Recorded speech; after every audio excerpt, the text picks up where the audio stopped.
Some cases start out so familiar, so tragically by the book. A missing person, a frantic search.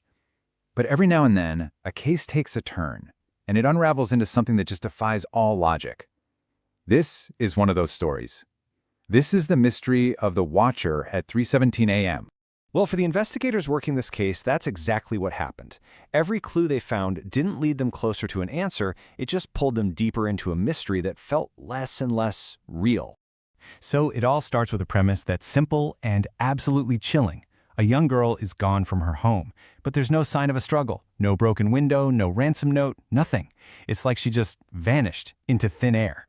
And for the first few days, everything is pretty standard procedure. They interview the family, they search the area, and detectives start knocking on doors, asking the neighbors if anyone saw anything at all. Everything feels routine, but that's all about to change. Okay, this is the point where the case really starts to go off the rails. As the investigators are talking to the neighbors, a few, unsettling and frankly bizarre details start to pop up. So a couple of the neighbors mentioned the exact same thing, seeing a faint light coming from her bedroom window. But here's the kicker. This was days after she was already gone. It just made absolutely no sense. And then it gets even weirder. One neighbor, whose house was right next door, swore up and down they heard footsteps, soft footsteps, coming from inside the girl's room. And again, this was at a time when the family confirmed nobody was even home. So naturally, the police are hearing this, and they're pretty skeptical. I mean, it sounds like neighborhood gossip, right? Overactive imaginations. They took down the reports, sure, but they didn't really take them seriously. That is, until they were forced to. With no real leads, the investigators decided to re-examine everything they had, including hours and hours of security footage from a camera across the street. And that is when they found it.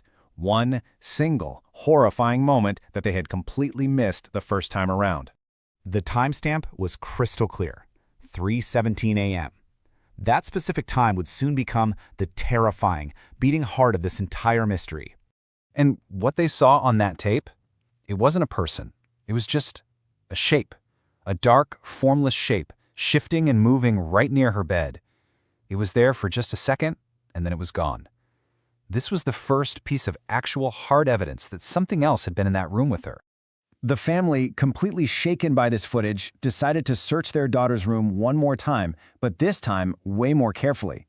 And hidden, tucked away behind a shelf, they found something they'd never seen before, a small secret diary.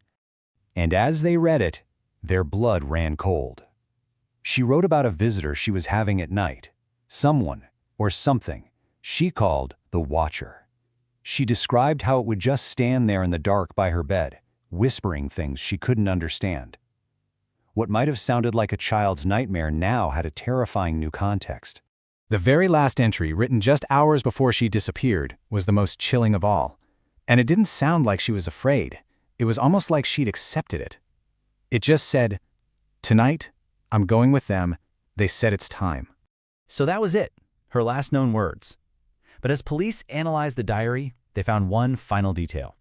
And this detail was so impossible, it shattered everything they thought they knew about this case.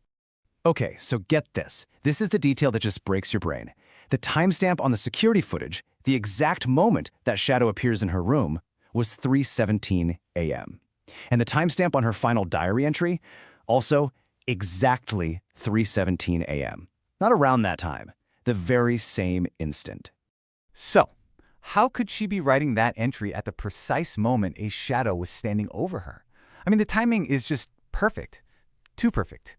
And that perfect synchronization pointed to a conclusion that nobody wanted to even consider. And that leaves us with one final, truly chilling question.